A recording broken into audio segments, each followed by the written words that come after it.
ঈদের রাত্রিতে অধিক পরিমাণে আমল করা। ঈদের সুন্নাহগুলো আমি আপনাদেরকে বলেছি, তারপরে সংক্ষিপ্ত আকারে বলে দিচ্ছি। ঈদের রাত্রিতে আসেন শেষ করি। ঈদের রাত্রিতে যারা আমল করবে, রাত্রি জাগ্রত হবে, ঈদের রাত্রিতে যারা দোয়া করে আল্লাহ তাআলা তাদের দোয়াকে ফিরিয়ে দেন না। হাদিসগুলো শুনেন মনোযোগ দিয়ে।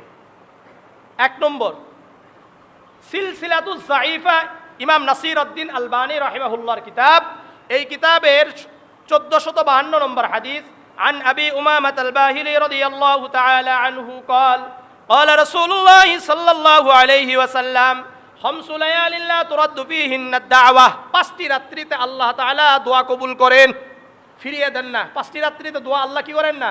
ফিরিয়ে দেন না। 1 নম্বর, আউয়ালু লাইলাতিন মিন রজব, রজবের প্রথম রাত্রি। 2 নম্বর, লাইলাতুন নিসফি মিন শাবান, শাবানের মধ্যরাত্রি অর্থাৎ শবে বরাতের রাত্রি। 3 নম্বর, লাইলাতুল ফিতর, ফিতরের রাত্রি। 4 নম্বর, লাইলাতুন নাহার, ঈদুল আজহার রাত্রি। 5 নম্বর, লাইলাতুল জুমআহ, জুমার রাত্রি। কিসের রাত্রি? জুমার রাত্রি। এই 5 রাত্রিতে আল্লাহ তাআলা দোয়া কবুল করেন, ফিরিয়ে দেন না। 5 রাত্রিতে জাগ্রত থাকলে তার জন্য জান্নাত ওয়াজিব। সহিহ আত-তারগীব ওয়াত তারহিবের 667 নম্বর হাদিস, আন মুআয ইবনে জাবাল রাদিয়াল্লাহু তাআলা আনহু قال قال رسول الله صلى الله عليه وسلم من احيا الليالي الخمس, যে ব্যক্তি 5টি রাত্রি জাগ্রত থেকে ইবাদত করবে, ওয়াজাবাত লাহুল জান্নাহ, ওই ব্যক্তির জন্য জান্নাত ওয়াজিব।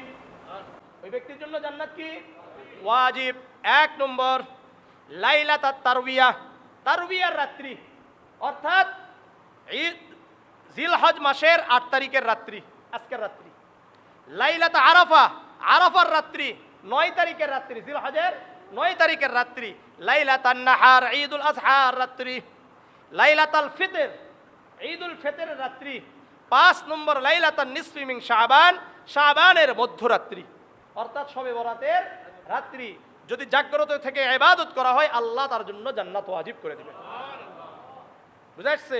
সুনানে ইবনে মাজার 1782 নম্বর হাদিস, আন আবি উমামাহ আল-বাহিলি রাদিয়াল্লাহু তাআলা আনহু قال قال رسول الله صلى الله عليه وسلم من قام ليلة العيدين, যে ব্যক্তি 2 রাতে ইবাদত করবে, কয় রাতে? মুহতাসিবান লিল্লাহ, আল ইয়াকিনের সাথে করবে, লাম ইয়ামুত কলবুহু ইয়াওমা তামুতুল কুলুব, যেদিন সকল অন্তর অস্থির হয়ে পড়বে, তখন আল্লাহ তাআলা ওই ব্যক্তির, যে ব্যক্তির 2 ঈদের রাত্রিতে ইবাদত করেছে, তাদের অন্তর মরবে না, তাদের অন্তর অস্থির হয়ে পড়বে না। এই জন্য ঈদের রাত্রিতে ইবাদত করব তো ইনশাআল্লাহ।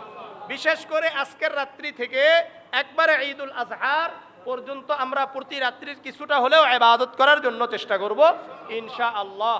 এবং রোজা, ইয়াউমে আরাফার রোজা, আগামীকাল পরের দিন ইনশাআল্লাহ রোজা রাখার জন্য চেষ্টা করব ইনশাআল্লাহ। রবিবারের ফজর থেকে আমরা তাকবীরে তাশরিক, আল্লাহু আকবার, আল্লাহু আকবার, লা ইলাহা ইল্লাল্লাহু, আল্লাহু আকবার, আল্লাহু আকবার, ওয়ালিল্লাহিল হামদ, একবারে 23 ওয়াক্ত অর্থাৎ 13 তারিখের আসর পর্যন্ত ইনশাআল্লাহ। ঈদুল আজহার সুন্নত 13টা। 1 নম্বর, মেসওয়াক করা, বলেন। 2 নম্বর, গোসল করা। 3 নম্বর, উত্তম কাপড় পরিধান করা। 4 নম্বর, আতর ব্যবহার করা। 5 নম্বর, ঈদুল আজহার রাতে, ঈদুল আজহার দিনে ঈদগাতে না খেয়ে যাওয়া, বলেন। না খেয়ে যাওয়া, না খেয়ে আসা। 6 নম্বর, এক রাস্তা দিয়ে যাওয়া, অন্য রাস্তায় আসা। 7 নম্বর, পায়ে হেঁটে যাওয়া। 8 নম্বর, ঈদগাহতে নামাজ পড়া, যদি জায়গা না থাকে তাহলে মসজিদে পড়া। ঈদের ঈদগাহতে অথবা মসজিদে গিয়ে ঈদের আগেও কোনো নামাজ পড়া যাবে না, পরেও কোনো নামাজ পড়া যাবে না। 10 নম্বর, ঈদের নামাজ পড়ে এসে বাড়িতে 2 রাকাত সালাত আদায় করা। কয় রাকাত? 2 রাকাত সালাত আদায় করা।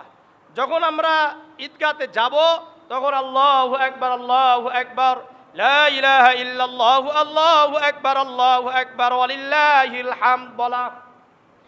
শুভেচ্ছা বিনিময় করা। কি করা? শুভেচ্ছা বিনিময় করা। আর পারলে যদি পরিবেশ থাকে তাহলে তরমুজ ফিকাফিকি করা, এই হলো মোটা আমল। আল্লাহ আমাদের সবাইকে কবুল করেন। আমাদের পলাশবাড়ি কেন্দ্রীয় জামে মসজিদে ঈদুল আজহার সালাত সকাল 7টায় অনুষ্ঠিত হবে ইনশাআল্লাহ। একটাই জামাত হবে। কয়টায়? আবার বলেন কয়টায়? আমরা আসবো কয়টায়? 8:30টায়, 7:30টা, 7টায়? না আগে আগে আসার জন্য চেষ্টা করবো ইনশাআল্লাহ। আগে আসার জন্য চেষ্টা করবো ইনশাআল্লাহ। আল্লাহ আমাদের সবাইকে কবুল করেন। আল্লাহ আমাদের সবাইকে কবুল করেন। আল্লাহ আমাদের সবাইকে কবুল করেন। যারা বাড়িতে যাবেন অবশ্যই যে মাসলাগুলো নিয়ে আলোচনা হয়েছে এই মাসলাগুলো ব্যাপকভাবে আলোচনা করবেন। ব্যাপকভাবে আলোচনা করা দরকার। তাদেরকে বিশেষ করে এই ঈদের রাত্রির ইবাদতগুলোর কথা বলবেন।